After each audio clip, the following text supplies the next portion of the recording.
Hey guys, what's up? Welcome back to the channel. It's Cynicalex, and today I want to bring you guys the Baron Mordo fucking review.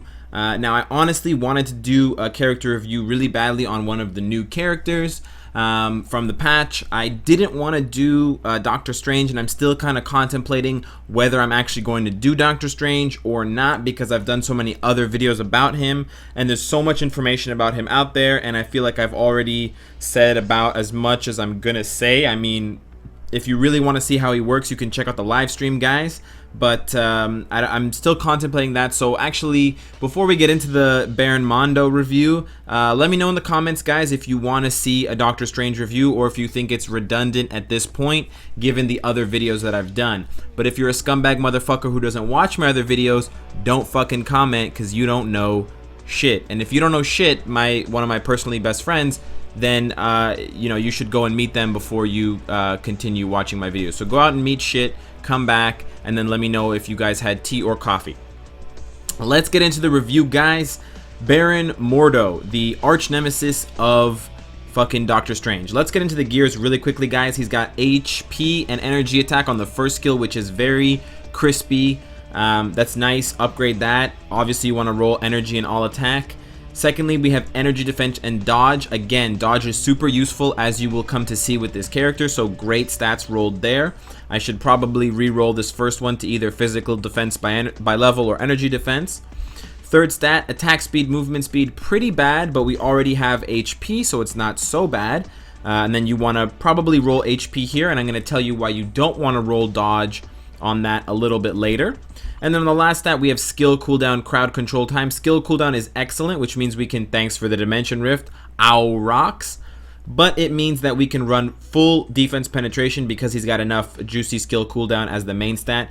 Obviously, the only one missing here from the purple stats is something like either all defense or probably, better yet, defense penetration, but that's okay. He's got very nice native stats on his gear. If we check out the details page, guys, it's going to look something like this if you've got yours similarly geared. He's going to have a pretty high native dodge rate because of the native dodge on his gear and some other things that I'm going to get into a little bit later. I don't have him at tier 2, as you can see. You can check out the tier 2 advancement right here. It's pretty bad, but whatever. The character, I think, is already pretty good without the tier 2. Let's check out the obelisk. I just slapped some crappy ass obelisk on him. You can do something way better than this, guys. So basically, I have to start getting into the whole dodge mechanics here if I'm going to explain the best build for this character, but let me wait a little bit longer. With the skills, guys, you want to go probably 3s on everything. I think the only skill that you should upgrade more is this one, the energy shock. I believe, yes, it does guard for more hits. It guards up to 5 hits. The only problem is it's only got a 3-second duration, so you're gonna have to watch yourself before you wreck yourself. As for the ISO 8, guys, I happen to get lucky and roll on Prince of Lie, but I actually don't think this is the most beneficial set for Baron Mordo because he's just way too squishy and he dies even with his 3-star skill. So this is kind of what I wanted to get into, guys. Baron Mordo seems like a character who benefits greatly from dodge because he has all these dodge-centric skills, and his, you know, he has all these dodge-centered things and stuff like that. But the reason why I don't think, like, he's got a buff, for example, where he gets more dodge. But the reason why I don't think that this is a good idea is because regular dodge is just not that reliable. First of all, the cap for dodge is 75%, and it doesn't work the same way as guaranteed dodge works. Guaranteed dodge can only be trumped by something like dodge ignore or like absurd luck. But dodge, regular dodge, works a different way where it's constantly being re-rolled, and so you're eventually going to get hit. It's less safe and much less consistent than guaranteed dodge, and so I don't think it's a good idea to play into it. I honestly don't. I do have Prince of Lie. I do have him with, you know, 44% dodge plus 14 from my alliance bonus, so that's a total of almost 60% dodge before Prince of Lie triggers. So I already almost have him at max dodge, guys. I get another you know, bump in dodge when I use this skill, and still he gets hit a lot. I find myself much more reliant on energy shock and just refreshing that as much as I can while I cycle through some of his other skills than I do for using native dodge. So for this reason, guys, I think you're much better off using an obelisk like defense penetration plus recovery rate, or recovery rate plus invincibility. Try to get one of those in combination. And the reason why I suggest recovery rate is because I honestly think an HP set is going to be the best on Baron Mordo, because he's already got the guard, and he's already got the passive where he bumps his own damage up, and he has a very powerful 4 and 5 star attacks. Both of these are quite strong. You'll see the DPS in a minute when I do some world boss, but because both of them are strong and because he has a built-in damage buff on his passive, I do think that going more tanky, either with an energy shield like Stark backing, or with a heal like I Am Also Groot, and then rolling for a synergistic obelisk like either defense penetration and health, recovery rate, or recovery rate and an invincibility obelisk is probably your best bet. I don't believe it's good to roll dodge on this third gear, the black collar, and I honestly don't believe it's worthwhile to go ahead with a dodge procking ISO set. Even though this will proc in the fight that you're about to see, guys, it still doesn't really help me out that much. I even equipped a fucking, awakened purple, because I have so many of them just lying around, and he still gets punished, and just a couple of hits and he's already dead. So you guys will see quite soon that it's really not worth it. In general, guys, dodge is not worth it to build into a character. The only dodge that's worth it to try to get is guaranteed dodge, and as you can see, he only gets a 15% increase, so it's just not really worth it. Okay, guys, but we'll check it out there. That's kind of the overview of the stats and the ISO set. To get Baron Mordo, you got to go over to the epic quest. You have to go into the memory missions, and it's going to be the first one here, the road to the monastery. In here you can farm for Baron Mordo's biometrics. Sadly, you can only get 10 tries per day, so it's going to be a little bit slow to farm for Baron Mordo if you're just doing it the old-fashioned way. I don't really recommend using a mega rank up ticket on him, but you can if that kind of suits you and if you really want to get him, because I do think he's worth it as a character to invest in. And he can also be gotten from bio selectors as well, so you can use him for Shadowlands if you have those rewards and stuff like that. As you can see, he's very highly chosen. I think these two are most highly chosen because of the Doctor Strange quest, so don't take that out of proportion, but that should be noted as a possibility. I'm lucky and I'm glad that I did roll Prince of Lie, because I know that if I hadn't, then people probably would come at me with the shit like, oh, Cynicalex, you should try Prince of Lie. That's such a good ISO set, and blah blah blah. I've tried it. I've played this world boss quite a few times already in preparation to make this video for you guys, and I just didn't feel that it added anything to the character at all. Whereas when I add I Am Also Groot, I can see the heals popping. When I add an attack set, I can obviously see more DPS is getting cranked out.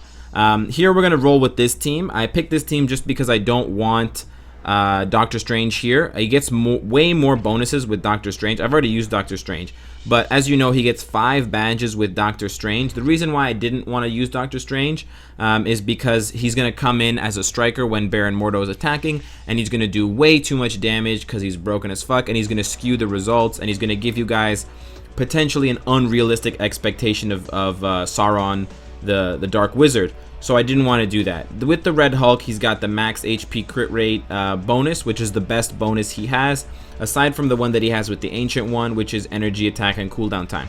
He also has a pretty cool team up. I think it's almost exactly the same with Hellstrom, I believe. Where the fuck is Hellstrom? Oh, I already used Hellstrom as well. Damn it. I already used Hellstrom as well. Anyways, guys, we're going to go with this team, and obviously the leadership is just to boost Baron Mordo. We're not going to use any strikers here, just to try to show you guys how much DPS Baron Mordo cranks out as a blast character. But you guys will quickly see he pales in comparison, of course, to Doctor Strange. So do not expect that to happen. He's also much less tanky than the Ancient One, so that's kind of a disappointment. I think he's a little bit better than Cynicalex, but you definitely do need to rely a lot on this 3-star skill. And the other unfortunate thing about Baron Mordo, we got the dodge in there by chance there, but the other thing about Baron Mordo that's kind of disappointing is that the 5-star and the 6-star skill, or the 5 skill and the 4 skill, they're not actually complete iframes. And what I mean by that is there are moments that you guys will see where I'm in the iframe and then I suddenly get hit. And it's kind of like that. See, he levitates, but then he still gets hit, which is a really big disappointment. Thankfully, Baron Mordo has a lot of skills where he moves around, so it's really good at building in some kind of just native avoidance mechanics for him. But wow, I just got rocked there by that attack. But as you guys can see, I'm very, very reliant on the 3-star skill and on the guard hits that it provides. Thankfully, it has a short cooldown, but you do want to make sure that you're almost at max cooldown with Baron Mordo, because you're gonna, as you guys will see, it runs out before I even get hit there. It's already gone, and there's a 1-second delay. So I definitely need to watch that, and I can basically only get one attack off successfully, and safely I should say, before I have to start avoiding again and then being able to cast it again, which is kind of annoying, and it makes the character definitely a lot slower on the DPS because of that fact. But he's still quite fun to play with, I should say. And one thing that I did want to give kudos to Baron Mordo about is that he has a lot of AoE skills, which is not really something that we've come to expect from Blast characters. They have a lot of, I mean, some of them have some AoE skills, like Star-Lord, of course Doctor Strange. He's the newest to the pack, though. We can't really count him. But yeah, Baron Mordo, both of his highest damage skills are AoE attacks, which is really nice, and it really clears the field nicely. And you'll see when Ebony Maw summons his goons that I'm just trying to get the 3-star skill off. When he summons his goons, Baron Mordo just obliterates them. Like, they're all dead, guys. It's over. Oh well, there's some of them are still there, but they're about to die. So there we go, guys. They're all gone. And so yeah. It's pretty fun to play as Baron Mordo. I really like the AoE on his skills, as I've said. I also really, really like his animations. But I just wish that his thing would proc, or not his thing. What is thing? I'm not talking about the stash in the middle, guys. Sorry. I really wish that his guard would proc a little bit more, for a little bit longer. It lasts. It's too short. Which makes these fights a little bit frustrating, especially because I got hit so many times early on. I just got frozen, so I want to switch. Damn it, I just lost Baron Mordo. So I'm so close to beating this. Come on, Ancient One, just figure your shit out. There we go. So I would have cleared that way faster if Baron Mordo hadn't died. You guys could see the damage was pretty good right up until Baron Mordo died. So that's how it works over in World Boss. I wanted to give you guys one more example of Baron Mordo's DPS, so I wanted to save him for co-op. So let's check him out on auto co-op. I'm actually not going to play this one. I'm going to set my tablet down and just see how much damage old, you know, green swinging dick can do. I don't have any experience with the uniform as well, so I can't comment on the uniform. The only thing I can say about the uniform, just as an experienced player, is that it's really great that the uniform changes him from supervillain to hero. That's very useful for people who are struggling in Shadowland to meet the requirements. But I think it's probably an overstated advantage. I don't think it's going to be useful enough for players, especially when you get enough characters. It doesn't really matter. There are plenty of heroes in the game. We actually need more super villains, so it actually would have been more interesting if the classic uniform was the uniform you buy, because then changing him from hero to super villain would have been a lot more advantageous. But given that the default uniform is super villain, it really doesn't necessitate buying the uniform any more than it would normally. So there, guys, in about 15 seconds, he did about 600,000 damage, which is really nice. I suspect that he had Star-Lord's leadership to help, but even you know, having said that, that was still pretty good DPS. We can also check him out pretty quickly in Villain Siege. I know this is not you know, good way to gauge a character's power level. We're actually going to use his shitty leadership as well, which is just dodge. But it's just another look at the character, and so I want to give you guys one more look before we wrap it up. Going back to the uniform, guys, I do think it's pretty useless. I think, again, the only useful part about the uniform is for Shadowlands, and also the uniform proc, where it has energy damage immunity for 5 seconds, is again only really useful in Shadowland. People would try to overstate that it's useful for PvP, but if you're trying to use Baron Mordo in PvP, you're playing a losing man's game to begin with. But as you guys can see, the damage is pretty good.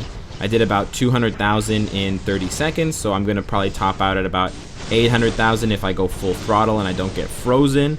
But it's a bit risky to play into some of Baron Mordo's other attacks, and I do find that if you're not careful, similarly to Doctor Strange, if you're not careful, you will interrupt his attacks before he's finished like casting the spells and the incantations, and that will, where the fuck did I go? That will send you into the Neververse. No, that will underreport, and it will like make the DPS lower because they won't finish going through all the stuff. I didn't actually get through there, but as you guys can see, I did actually more than 200,000 damage in 30 seconds. I did almost 600,000 damage in about a minute. So that was very, very good DPS, just very squishy, which is, again, why I think going dodge based is just not useful. I almost have max dodge, guys. I have 60% almost 60% dodge without Prince of Lie, just from my cards and my alliance, and then when Prince of Lie procs, I'm above the cap, and I'm at about 80%. So even with that buff and that kind of quote-unquote survivability, it's not enough. Maybe it would be better at tier 2 with the 15% guaranteed dodge, but it's really not that much, 15%. We usually start to see really good survivability at about 25 or 30% from characters like tier 2 Spider-Man. So I wish that Baron Mordo had gotten the tier 2 Spider-Man treatment for reference there, 25%. But unfortunately he didn't. One more thing before we go, guys, I just wanted to let you know that I am going to be live streaming once again this upcoming Saturday, November 12th at 8 p.m. Eastern time. Same time as last week, guys, same place on YouTube. If you didn't check it out before, please stop by. I can't wait to see all of you guys there. We're gonna have tons of fun, laughs, goofs, mistakes, fuck ups. It's gonna be a wild ride, guys. So hopefully you guys can check it out, and I can't wait, and I look forward to seeing you all there. Overall, I would say that aside from a bad leadership, Baron Mordo is a very strong character. He's got a lot of interesting skills, and he brings a lot of new skills to the table for a blast character. He's got the guard, although it's very short-lived. He's got the great passive to crank up his DPS, and he's got 2 massive AoEs. So he's a very good blast character to invest in if you don't already have all of the other blast characters. And if you do, you should probably still invest in Baron Mordo anyways because of that big green sash. But as I said, guys, go with a heal obelisk and a heal set, or maybe an attack set with a heal obelisk. I don't know. Let me know what you guys think of big bad Baron Mordo. Does he live up to Doctor Strange's arch nemesis? And does anyone have any idea why this uniform is so bad? Anyways, guys, let me know what you guys think of the review. Let me know what your thoughts are on Baron Mordo. And of course, guys, if you like what you see, I hope to see you again tomorrow. Take care.